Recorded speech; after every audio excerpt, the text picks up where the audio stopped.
Welcome to Pindar Poetry. We hope you learned something new. You begin by confirming iOS is current and backing up your iPhone.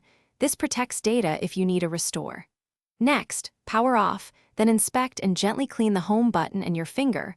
Oil, moisture, or a screen protector often blocks the sensor. Once done, boot and enter settings, Touch ID and passcode. Add a new fingerprint. Press the button repeatedly with varied angles so the sensor learns more of your print. This first diagnostic narrows hardware versus software causes. If re-adding fingerprints and toggling iPhone unlock doesn't work, you move into deeper software fixes. Reset all settings to clear configuration conflicts without erasing media.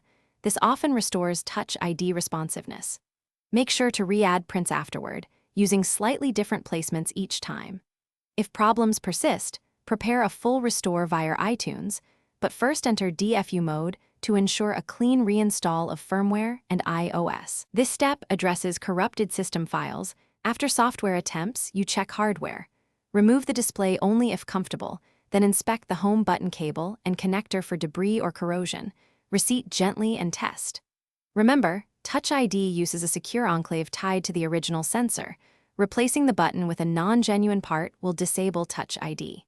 If a hardware fault remains, visit an Apple store or authorized repair.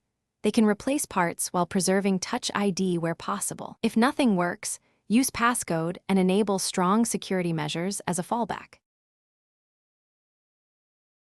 Thanks for watching. Consider subscribing if we helped you.